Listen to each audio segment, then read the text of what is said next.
잃어버린 30년. 네, 1991년부터 이어져 온 일본의 경기 침체 시간을 일컫는 말이죠. 일본은 지난 1980년대 대미무역으로 엄청난 흑자를 보면서 경제적 전성기를 맞이했습니다. 일본의 부동산을 모두 팔면 미국 땅 전체를 4번이나 살 수 있었고, 전 세계 50대 기업 순위 중 일본 기업이 33개를 차지할 정도로 잘 나갔었죠. 그러나 버블 경제가 붕괴한 이후 일본은 그동안 쌓아왔던 모든 것이 순식간에 무너지게 됩니다. 물가와 임금이 동결되었고 수십 년간 빠져나올 수 없는 디플레이션을 겪어야만 했으니까요. 그렇게 일본은 수십 년에 걸쳐 경기가 침체되는데 최근 일본의 상황이 심상치 않다고 하거든요. 임금은 아직까지 동결된 상황이지만 소비자 물가는 유례없던 상승률을 보이고 있다고 해요. 여기에 고질적인 일본 정부 부채 등의 문제가 결합되면서 버블 경제 붕괴에 버금가는 문제들이 곳곳에서 터지고 있다고 하죠. 오늘은 이 문제를 한번 이야기해볼까 합니다.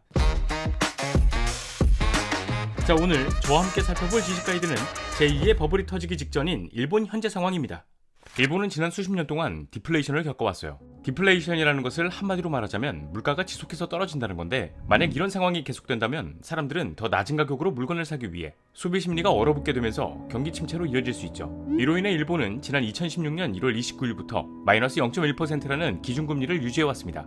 마이너스 금리를 유지하게 되면 사람들이 저축을 하지 않으니 시장에는 통화량이 증가하게 되고, 시장에 돈이 풀리면 엔화의 가치가 하락하면서 물가가 상승하게 되니까요. 하지만 지난 몇 년 동안 일본은 마이너스 금리를 유지했음에도 물가가 오를 생각을 하지 않았습니다. 그런데 지난 2019년 12월에 등장한 코로나19 바이러스, 그리고 2022년 2월 24일 발발한 러시아 우크라이나 전쟁의 장기화로 글로벌 에너지, 국제 원자재 가격이 엄청나게 상승했죠. 2022년 한 해 동안 무역으로 먹고 살고 있다고 할 수 있는 우리나라의 무역 수지 적자가 역사상 최대치를 기록하기도 했어요. 무려 475억 달러, 한화로 약 60조에 달하는 금액이 적자를 기록했다고 하니까요. 결국 일본 또한 이 여파를 피해갈 수는 없었는데요. 일본의 물가 상승률을 살펴보게 되면 2022년 1월 0.5%였지만 2023년 1월 4.3%를 기록했습니다. 이건 불과 1년 만에 3.8%나 상승했다는 거지만, 사실 우리나라 사람들의 입장에서 봤을 땐 생각보다 많이 안 올랐네, 이렇게 생각할 수 있으실 것 같아요. 일본과 같은 시기 우리나라의 물가 상승률을 비교해봤을 때 2022년 1월 3.6%, 2023년 1월 5.2%로 항상 일본보다 높은 물가 상승률을 기록했으니 말이죠.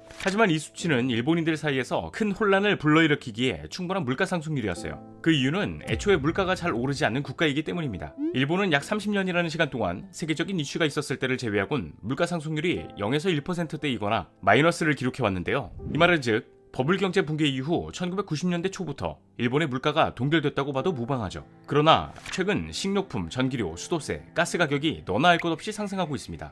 결국 물가가 떨어지지 않고 계속해서 오르는 이 상황은 일반 서민들 입장에서 죽어나갈 수밖에 없죠. 일본의 20, 30대 입장에서 봤을 때 이런 상황은 처음 겪다 보니 적응이 안 되는 거예요. 하지만 이때 급여, 그러니까 개개인의 월급이 물가와 같이 오른다면 큰 문제가 되진 않잖아요.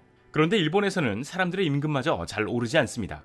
아무래도 그동안 물가가 오르질 않았으니 기업에선 보수적인 사업 계획을 세운다거나 임금을 올리는 것에 익숙하지 않았던 거죠. 그래도 일본 대부분의 기업들은 구인난에 시달리고 있어 교통비라든지 이것저것 지원해주는 비용이 많다고 해요. 그러나 일본 기업에서 보장하는 월 순수 금액만 따지고 보면 임금이 그렇게 높지 않다고 할 수 있을 것 같은데요. 일본 후생노동성의 임금구조 기본통계조사에 따르면 2021년 기준 일본 신입사원의 평균 월급은 약 21만 2,300엔, 한화로 약 200만원에 달하는 수준이에요. 또 비정규직 근로자의 경우에는 평균 월급이 약 21만 6,700엔으로 한화 205만원 수준인데, 이 금액은 비정규직 신입사원 평균이 아닌 전체의 평균값이라고 하죠. 그러니까 비정규직 노동자들은 1년을 일하던 몇 년을 일하던 약 200만원에 해당하는 월급만 받고 있다는 거예요. 그런데 최근에는 실질 임금까지 줄어들고 있다는 이야기가 나오고 있거든요. 실질 임금 많이 들어보셨죠? 여기서 말씀드린 실질 임금이란 물가 상승을 고려한 돈의 실질적인 가치로 나타내는 금액을 말합니다. 반대로 명목 임금은 물가의 상승을 고려하지 않고 현재의 돈을 기준으로 임금을 표시하는 것이죠. 실질 임금은 명목 임금을 물가지수로 나누어서 산출한다고 하는데, 2022년 10월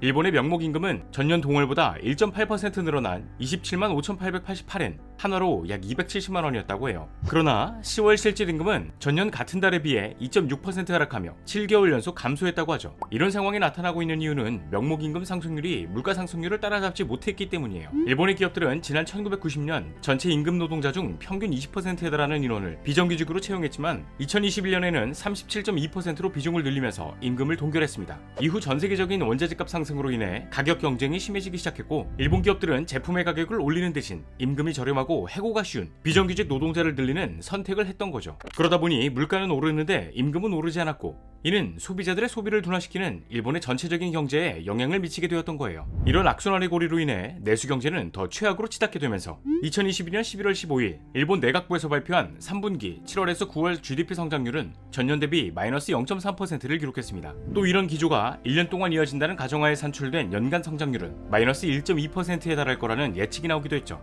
이로 인해 일본의 국회의원들도 선거 공약으로 국민 생활비에 대한 내용을 다루고 있고, 일본의 총리인 기시다 후미오도 기업들에게 임금을 인상해달라 이러고 있는 상황이에요. 결국 30년 전부터 동결된 임금, 그리고 마이너스 성장으로 예측된 일본의 경제 상황을 토대로 여러 경제학자들이 제2의 버블경제 붕괴 직전이라는 이야기를 하기도 했습니다. 그리고 이 상황은 최근 전 세계적인 금리 인상의 영향도 무시할 수 없겠죠. 일단 2022년 3월부터 미국은 지속적으로 금리 인상을 하면서 고강도 긴축 정책을 펼치고 있어요. 이에 반면 일본에서는 통화 완화 정책을 유지하면서 엔화 약세의 기조를 유지했습니다. 사실 일본이 이런 뉘앙스를 보이고 있는 것은 앞에서도 살펴보았듯 디플레이션을 극복하려는 정책이기도 하지만, 엔화 약세로 외국에 있는 화폐보다 가치를 하락시켜 외부 투자자들의 유입과 수출량을 증대해 경기를 회복하려고 했던 목적도 있었어요. 그러나 현재 일본의 상황은 정부의 생각과는 정반대로 흘러가고 있다고 하는데요. 일본 재무성이 발표한 무역 통계에 따르면 지난 2022년 11월 수입한 원유는 1000리터당 92,344엔, 한화로 약 91만 원에 거래되었다고 해요. 이 금액은 불과 1년 전인 2021년 11월 원유의 수입 가격보다 무려 57%나 상승한 금액이라고 하죠. 아무래도 에너지 수입 의존도가 높은 나라 중 하나인 일본의 입장에서 이 상황은 큰 충격으로 다가올 수밖에 없었습니다. 그러다 보니 일본의 정부 또한 이 상황을 지켜만 볼 수 없었는지 지난 2022년 12월 20일에는 일본은행이 금융정책 결정회의에서 사실상 금리 인상에 돌입했다는 이야기가 나오기도 했죠. 이때 일본은행은 기준금리를 마이너스 0.1%로 동결했지만 10년물 국채금리 허용 범위를 플러스 마이너스 0.25%에서 플러스 마이너스 0.5%까지 확대했어요. 일본은 현재 장기 국채금리가 기준 밖으로 벗어나지 않도록 중앙은행이 컨트롤하고 있거든요. 이것을 수익률 곡선 제어 정책이라고 하는데, 쉽게 말해 국채금리의 상승을 억제하기 위해 무제한으로 국채를 매입해 유동성을 더 공급하겠다, 이런 거죠. 하지만 2022년 12월 22일 일본의 10년 국채금리가 0.483%까지 오르기도 하면서 세계 금융시장에서는 일본이 사실상 금리 인상을 한 것과 마찬가지라고 받아들이게 됩니다. 일본의 상황을 지켜보던 해외 투자자들은 불안감에 휩싸일 수밖에 없었어요. 이로 인해 2023년 1월에는 일주일 만에 4조 8천억 원에 한화로 약 45조 원이 매도되기도 했는데, 결국 일본에서는 10년물 국채금리 상승을 막기 위해서라도 더 많은 양의 국채를 매입할 수밖에 없었습니다. 실제로 일본은 11년 연속 최대 예산안을 편성 중이라고 해요. 2023년 일본 정부 예산 초안은 약 114조 3천억 원에 한화로 약 1144조 6천억 원이었죠. 그런데 여기서 문제는 이 예산 중 3분의 1에 해당하는 금액을 마련하는 방법이 신규 국채를 발행하는 거예요. 이 말은 즉 새로운 빚을 쌓는다는 건데, 여기서 또 1년 예산의 25%를 부채 갚는 데 써요. 한마디로 빚을 갚기 위해 빚을 내고 있는 상황이라는 거죠. 그러다 보니 현재 일본 국채 전체 발행량, 즉 일본 정부 빚의 50%를 일본은행이 소유하고 있다고 하는데요. 이로 인해 일본은행은 한계에 다다를 것이다, 엔화의 가치를 유지할 수 있는 것이냐 라는 우려의 목소리가 높아지고 있습니다. 다만 일본의 엔화는 달러, 유로화와 함께 세계무역 결제통화로 취급하기도 하고, 일본 정부 부채가 많지만 일본 국민들의 자산 또한 많기 때문에 지금의 상황을 버틸 수 있다라는 이야기도 함께 나오는 상황이죠. 물론 이런 일은 벌어지지도 있어서도 안 되는 일이겠지만, 세계 시장이 흔들리고 있는 상황에서 일본 국채가 신뢰를 잃게 될 경우에는 일본의 경제가 순식간에 무너질 수도 있다고 해요. 먼저 일본 국채는 아무도 가지고 있지 않으려 하면서 투매 현상이 일어나게 될 거예요. 이때 금리가 급등하게 되면서 엔화는 폭락하고 일본 자산이 붕괴하면서 일본의 금융기관 및 은행이 파산하게 되겠죠. 이로 인해 일본 정부는 국가적인 파산을 막기 위해서라도 해외 자산을 팔게 될 것 같은데, 블룸버그 통신에 따르면 일본의 해외 투자 금액은 약 401조 5,300억 엔, 한화로 약 4,015조 원이라고 하거든요. 그리고 이 금액 중 200조 7,600억 엔, 한화로 약 2,007조 원은 미국에 투자되어 있다고 하죠. 때문에 일본이 해외 자산을 던지게 되는 순간 아무리 미국이라고 해도 순식간에 엄청난 금액이 빠져나가게 된다면 피해를 입을 수밖에 없을 겁니다. 또 우리나라는 일본의 여파를 정통으로 맞으면서 경제적으로 엄청난 충격을 입게 될 거예요. 그냥 다 같이 죽을 수도 있다는 거죠.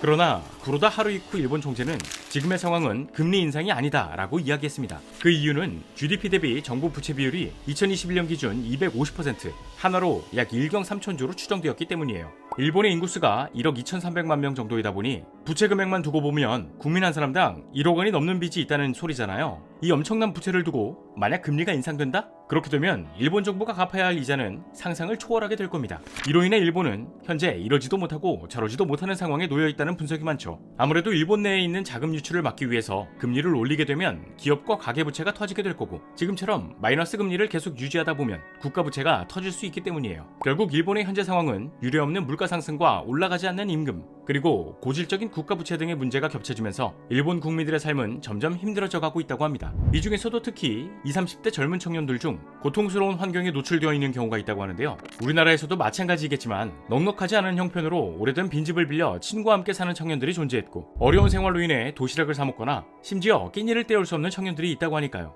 이들은 배고픔을 달래기 위해서 도쿄의 히가시 이케부쿠로 중앙공원에서 노숙인들을 위해 열리는 무료급식소에 찾아가 허기를 달래기도 한다고 하죠. 이 청년들의 공통점은 다름 아닌 비정규직 노동자. 아무래도 비정규직 노동자 계층의 청년들은 소득의 대부분을 식비를 포함한 생활비에 지출해야 하는 상황이다 보니 태어나서 월급이 올랐다는 이야기를 들어본 적은 없지만 물가는 계속해서 상승하고 있다는 이야기는 들어봤다, 뭐 이런 이야기도 나오고 있다고 합니다. 결국 이런 상황을 지켜보고 있던 일본의 최대 노조 단체인 일본 노동조합 총연합회 렌고가 움직이기 시작했죠. 렌고는 기간제, 파트타임, 계약직과 같은 비정규직 노동자의 처우 개선을 주장하면서 전체적인 임금과 관련하여 기본급 2%, 정기승급분 2%, 총 4% 임금 인상을 요구하고 있다고 해요. 현재까지 파악된 요구 인상률 집계치는 4.49%로 1998년 4.36% 이후 가장 높은 수준이라고 하죠. 이뿐만이 아닌 단시간, 계약 등 근로자 임금 인상 등의 요구를 이어가면서 2023년 봄철 노사협상인 춘투 인상률은 평균보다 높은 2.85%로 기본급의 1.08% 수준으로 예상될 것이라고 하는데, 만약 이게 확정된다면 후생노동성 기준 2022년 최종 인상률 2.2%를 웃도는 수치로 1997년 2.90% 이후 가장 높은 수준이 될 것이라고 합니다. 그리고 이런 상황은 결국 일본의 대기업을 중심으로 물가 상승 반영 및 인재 유인을 위해 노사협상을 본격적으로 돌입하게 만들었어요. 일본의 대표적인 기업 중 하나인 혼다는 지난 2023년 2월 22일 노조의 임금 인상률 요구를 전적으로 받아들였다고 하죠. 이로 인해 기본급을 포함해 월 19,000엔, 하나로 18만원을 인상한다고 밝혔습니다. 게다가 일본 카메라 하면 떠오르는 회사 캐논의 경우에는 전 직원의 기본급을 월 7,000엔, 하나로 약 68,000원을 인상했고, 소프트뱅크는 기본급의 5.4% 임금 인상을 발표했다고 합니다. 심지어 닌텐도는 올해 실적 전망을 하향 조정했음에도 기본급 10% 인상을 발표했죠. 또한 미즈오 FG, 노무라 증권은 각각 파트타임 시급 플러스 7%, 비관리직 평균 플러스 7%라는 인상안을 발표하며 비정규직에 대한 기업의 임금 인상도 고려했다고 하는데요. 특히나 일본을 대표하는 패션 브랜드 유니클로는 일본 내 직원들의 연봉을 단번에 최대 40% 인상하며 엄청난 인상률을 보여줬어요. 신입사원 월급은 25만 5천엔, 약 250만원에서 30만엔, 약 298만원으로 17.6% 인상, 신임 점장은 29만엔, 약 288만원에서 39만엔, 약 388만원으로 34.5% 인상된다고 하죠. 일본의 기업들이 임금을 상승시키고 있는 이유는 회사에 다니고 있는 인재들의 탈출을 막기 위해서라고 할 수 있습니다. 하지만 임금 인상을 결정한 대부분의 기업이 대기업인 것을 보면 중소기업의 상황이 넉넉지 않은 것은 확실해 보이는 것도 사실이에요. 원자재 가격 상승으로 인한 압박이 더 심할 수밖에 없으니까요. 실제로 중소기업의 경우 원재료비 상승으로 경상이익이 감소한 가운데 임금 인상 여력이 크지 않다고 하는데, 그래서 실질적으로 중소기업의 임금 인상률이 중요한 요소로 작용할 것으로 평가되고 있다고 합니다. 그럼에도 일본 정부는 이번 춘투를 물가와 임금의 선순환 실현을 위한 중요한 기회로 인식하고 있는 상황이죠. 1900년대 버블 붕괴 이후 멈춰있던 임금의 인상을 고려하기 시작한 일본. 과연 일본이 위태로운 경제 상황을 잘 해결해 나갈 수 있을까요? 최근 코로나로 위축되었던 일본의 관광산업이 부활하고 있는 상황이라고 하는데, 세계 3위 경제국의 이름을 올리고 있는 일본이 앞으로 어떻게 나아갈지 지켜봐야 할 것 같네요. 자, 오늘의 영상은 여기까지입니다. 다음에 또 다른 안내서로 찾아뵙도록 하겠습니다. 지금까지 지식가이드였습니다. 감사합니다.